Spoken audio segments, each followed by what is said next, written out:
আপোনালোকে বহু বাগিচা দেখিছে আৰু আজি নিউজ 18 অসম নৰ্থ ইষ্টৰ দৰ্শক দেখুৱাম এখন গোলাপ ফুলৰ বাগিচা বিভিন্ন ধৰণৰ ইয়াত গোলাপ ফুল দেখিবলৈ পোৱা গৈছে ৰঙা বগা হালধীয়া বিভিন্ন ধৰণৰ গোলাপ ফুল দেখিবলৈ পোৱা গৈছে আৰু গোৱালপাৰা জিলাৰ শোলমাৰী চামাগুৰিত আছে এই গোলাপ ফুলৰ বাগানখন দৃশ্য পোনপটীয়া নিউজ 18 অসম নৰ্থ ইষ্টৰ দৰ্শক দেখিছে সুন্দৰ দৃশ্য বুলি ক'ব লাগিব কেমেৰাৰ লেন্স যিমান দূৰলৈকে যায় চৌদিশে দেখিবলৈ পোৱা গৈছে বিভিন্ন ৰঙীন যি গোলাপ ফুল বিভিন্ন ঠাইৰ পৰা লোক আহি পেলাই ফুল ক্ৰয় কৰি লৈ যোৱা দেখিবলৈ পোৱা গৈছে সুন্দৰ দৃশ্য বুলি ক'ব লাগিব অকল গোলাপ ফুলে দেখিবলৈ পোৱা গৈছে কিছু কথা পাতি গৈছে দাদা ক'ৰ পৰা আহিছে মই লখিমপুৰৰ পৰা আহিছো ফুল ল'লে ফুল ললো মোৰ ফ্ৰেণ্ডৰ বিয়া আছে সেইকাৰণে বিয়াৰ কাৰণে ফুল ল'ব আহিছে কেনেকুৱা লাগিছে আহি পেলাই ভালে লাগিছে ভালেখিনি আছে ভালে কালেকশ্যন আছে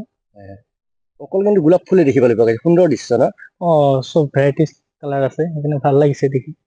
ফুল ক্ৰয় কৰি ল'লে ললো এতিয়া যাম আৰু নিশ্চয় নিশ্চয় চালা হয় তাৰে বাগান কি নাম তেখেতৰ তাৰ নামটো চিষ্টাৰ ফিল মমিন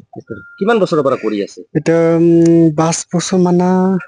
4 বছৰ মানা হ'ল নেকি কি কি ৰঙৰ ফুল আছে ইয়াতে য়েলো কালাৰ আছে লাইট পিংক আছে আৰু হোৱাইট পিংক আৰু ৰেড আছে আৰু কিনি 5টা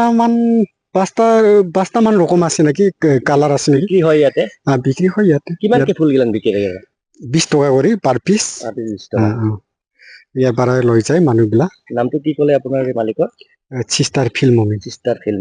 হয় দৃশ্য নিউজ 18 অসম নৰ্থ ইষ্টৰ দৰ্শক দেখুৱাম কেমেৰাৰ লেন্স যিমান দূৰলৈ গৈছে চৌদিশে কেৱল গোলাপ ফুল দেখিবলৈ গৈছে বিভিন্ন ধৰণৰ বিভিন্ন কালাৰৰ ইয়াত গোলাপ ফুল দেখিবলৈ পোৱা যায় আৰু চিষ্টাৰ ফিল মমিন নামৰ যুৱকজনে আজি বিগত প্ৰায় 4 বছৰ ধৰি তেওঁ এই গোলাপ ফুলৰ বাগিচাখন কৰিছে আৰু বিভিন্ন ৰঙৰ ইয়াৰ গোলাপ ফুল ৰঙা গুলপীয়া হালধীয়া বগা বিভিন্ন ৰঙীন গোলাপ ফুল দেখিবলৈ পোৱা গৈছে আৰু পুনৰ কৈছো নিউজ 18 অসম নৰ্থ ইষ্টৰ দৰ্শক দেখুৱালো এখন সুন্দৰ গোলাপ ফুলৰ বাগিচা দেখুৱালো বিভিন্ন ৰঙীন ৰঙা বগা হালধীয়া গোলাপী বিভিন্ন ৰঙীন গোলাপ ফুলেৰে ভৰি পৰিছে গোৱালপাৰা জিলাৰ চামাগুৰি অঞ্চল